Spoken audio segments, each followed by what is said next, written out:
Imagine this. You're walking peacefully, sipping your chai, enjoying a good day, and then someone comes, says something rude, and your whole mood crashes. Just one sentence, just one look, and suddenly you're burning inside. But pause for a second. What if I told you the most powerful response is not a reaction, but a redirection? Friends, in life, people will hurt you. That's not a maybe, it's a certainty. Some do it unintentionally, others, sadly, very intentionally. But how you respond will shape not just your relationships, but your character, your peace, and your future. We live in a world where everyone's racing to give a comeback. Someone shouts, we shout louder. Someone disrespects us, we plan revenge. But the truth is, when someone hurts you, don't react instantly. Just do this. Pause, breathe, and respond consciously. Let me share a little story. A monk once asked his teacher, "How do I know when I've truly grown in wisdom?" The teacher smiled and said, "When someone insults you and you don't feel the need to prove them wrong." Wow, that hit me. Because isn't that what maturity really is? It's not about how sharp your tongue is. It's about how still your heart remains when chaos surrounds you. Life will give you many opportunities to react. But the wise ones, they learn to respond. So next time someone hurts you, before you react, take a pause, breathe, observe, and choose your response. You're not just preserving your peace, you're building your power. Let them throw words, you throw wisdom. Let them bring chaos, you bring calm. Let them try to shake you, you stand still like a mountain. Because when you master your reaction, you master your life. In a world where everything moves fast, messages flying in, tweets flying out, we've gotten used to instant responses. Someone criticizes us, we reply in seconds. Someone hurts our feelings, we send that angry message back. It's like life has become a tennis match. You hit, I hit back harder. But in this rush to react, we often forget to reflect. Think about this. Have you ever sent a text in anger only to regret it 5 minutes later? Or shouted at someone during a fight and felt guilty for days? That's the cost of reacting. Reaction is immediate, it's emotional, it's raw, but more often than that, it's reckless. Reflecting, on the other hand, is where wisdom lies. There's a story of a man who was walking in the forest and got bit by a snake. He screamed in pain, but instead of seeking help or treatment, he chased after the snake in anger, determined to punish it. He ran deeper and deeper into the forest, losing his way, getting more injured, more exhausted, until he collapsed. Now the question is, did the snake cause his downfall? Or was it his reaction to the snake? That's how many of us live. Someone says something to us, a rude comment, a sarcastic jab, or just a look, and we chase after the pain with our reaction. We carry it with us all day, sometimes all week. We go home and tell everyone how hurt we are. We post about it. We replay it in our mind like a movie stuck on loop. But what if instead we just paused and reflected? Imagine someone honks at you aggressively while driving. Now, one option is to scream back, speed up, and let road rage take over. But what does that lead to? Stress, anxiety, maybe even a dangerous accident. But another option is to smile softly, take a deep breath, and think, maybe they're having a bad day, maybe they're rushing to a hospital, Maybe they just lost their job. You don't know their story, but you know yours. And your story is too precious to be ruined by a moment of someone else's instability. Reflection gives you space to see beyond the moment. It allows you to observe your emotions without becoming a prisoner of them. It's like the difference between a spark and a wildfire. The spark is the moment someone says something hurtful. But the wildfire, that's what you create when you pour your reaction onto it. Gaur Gopal Das often reminds us our emotions are like guests. They come and go. But if we react immediately, we become permanent hosts to temporary visitors. When we reflect, we let those emotions pass without giving them the keys to our peace. Let's take a real-life example. Suppose you're at work. You've worked hard on a project for weeks. You finally present it in a meeting, and instead of praise, your boss picks on small errors in front of everyone. Your face flushes, your ego burns, the urge to defend yourself kicks in. But in that moment, if you react, if you argue or walk out, you lose more than the argument. You lose trust, you lose your cool, and maybe even your credibility. But if you pause and reflect, something magical happens. You might realize your boss was under pressure, or that the feedback, though harsh, can help you improve. You might decide to have a calm conversation later, rather than create drama now. That's the power of reflection. It gives you control over the moment instead of being controlled by it. Children react, adults respond. The difference? Reflection. When someone hurts you, try this. Step away for a moment. Go for a walk. Write down what you're feeling. Talk to a friend you trust. Give yourself a few hours or even a day before responding.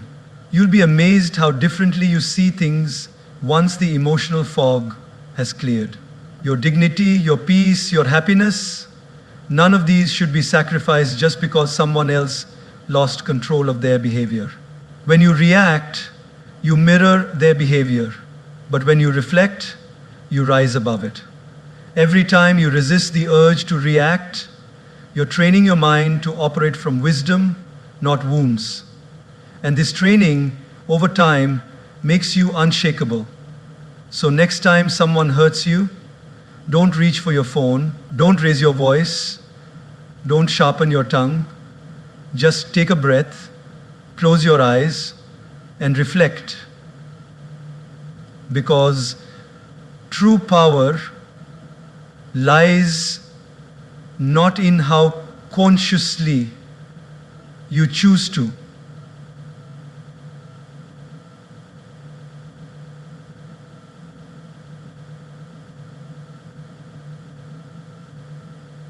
Don't raise your voice. Don't sharpen your tongue. Just take a breath, close your eyes, and reflect. Because true power lies not in how quickly you react to everything, but in how you first take a deep breath. There is a simple wisdom in something we all do every second of our life: breathe. Yet, in moments of stress, anger, or hurt, we forget to do just that. We forget to breathe before we speak. And because of that, we often say things we don't mean, act in ways we later regret, and damage relationships that matter to us. Think about this for a moment. How many times in life have you said something in the heat of the moment, only to wish you could take it back a few minutes later? Maybe you were tired, maybe someone pushed your buttons, or maybe you were just having a rough day. But the words came out sharp, impulsive, and raw. And just like that, they hurt someone you care about. That's the power of words, spoken without breathing, without thinking. Breathing before speaking is not just about inhaling air. It's about creating space between the trigger and the response. That one breath becomes the difference between reacting from emotion and responding with intention. There's a beautiful story often shared in spiritual circles. A man came to the Buddha, angry and frustrated. He insulted the Buddha with harsh words, trying to provoke a reaction. But the Buddha sat still, calm and silent. After some time, the man asked, "Why don't you respond?" The Buddha gently replied, "If someone offers you a gift and you do not accept it, to whom does the gift belong?" The man replied, "To the one who offered it." The Buddha smiled and said, "In the same way, I do not accept your anger. It remains with you." Now pause and reflect. How was the Buddha able to stay so calm? The answer lies in that silent gap, that pause, that breath, that moment of stillness gave him the clarity to not take on someone else's negativity. And we can do the same. Let's take an everyday example. Imagine you're in a team meeting. You share an idea you're proud of, something you've worked hard on, and a colleague dismisses it instantly, even ridicules it. You feel the sting of embarrassment, the flush of anger rising up your neck. Every cell in your body wants to snap back to prove them wrong. But instead, you take one deep breath. Just one. In through your nose, out through your mouth. In that moment, your heart slows. Your mind clears. And instead of reacting with anger, you respond with grace. Thank you for your feedback. Would love to hear more about your perspective. Just like that, you've transformed the energy in the room. You've led with wisdom, not ego. This one breath, this pause, becomes your superpower. You see, when we're emotionally charged, our brain operates from the amygdala, the fight or flight center. It's survival mode. That's why we lash out, shut down, or get defensive. But the moment we breathe consciously, we activate the prefrontal cortex, the rational part of the brain. Suddenly, we're not reacting from fear or anger, we're responding with thought and maturity. Gaur Gopal often says, if you can control your breath, you can control your life. And it's true. The breath is the bridge between your mind and your emotions. It's the invisible thread that ties your inner world to your outer actions. Let's take another example. Picture a parent who just got home after a long, exhausting day. The house is a mess, the kids are shouting, and one of them spills juice all over the floor. The parent is at the edge of snapping. But they stop. They close their eyes, take a deep breath, and count to 5. Suddenly, they see things differently. They see the laughter of their child, the innocence in the mistake, and instead of yelling, they kneel down, clean the mess, and turn it into a moment of connection. That breath saved the moment. That breath protected the relationship. So often, what we need is not more words, but more space between our words, more silence between our emotions, more breath between our impulses. When someone says something hurtful, before you reply, breathe. When life doesn't go your way, before you complain, breathe. That breath may seem small, even unnecessary, but in reality, it is everything. It gives you time to choose your tone. It gives you space to think. And most importantly, it gives you the power to stay in control of yourself. Words once spoken cannot be unsaid, but words delayed through breath can be transformed. And often, silence says more than speech ever could. So let breathing become your daily practice. Before that meeting, take a breath. Before that tough conversation, take a breath. Before hitting send on that angry text, pause and breathe. You'll be amazed how much peace and power you find in just a few seconds of stillness. Because those who master their breath, master their emotions. And those who master their emotions master their lives. It's one of those statements that sounds simple, but holds a deep, transformative truth. Hurt people hurt people. It means that those who inflict pain are often the ones who are silently bleeding inside. When someone lashes out at you, mocks you, ignores you, betrays you, or treats you unfairly, it's natural to take it personally. It's human to feel offended. But the moment we look beyond their behavior and try to understand the pain behind their action, something changes in us. Our heart softens. Our reaction transforms into reflection, and instead of returning pain with more pain, we begin to respond with compassion. Picture this. You walk into a bakery, smile at the cashier, and cheerfully say, "Good morning," but she just glares at you and grumbles, "What do you want?" For a second, your pride kicks in.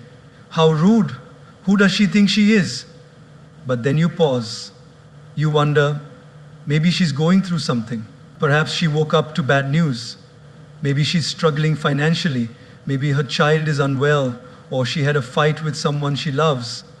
You don't know her story, but suddenly your story doesn't have to be affected by hers. So you smile and say, "Rough morning," and you see her eyes soften.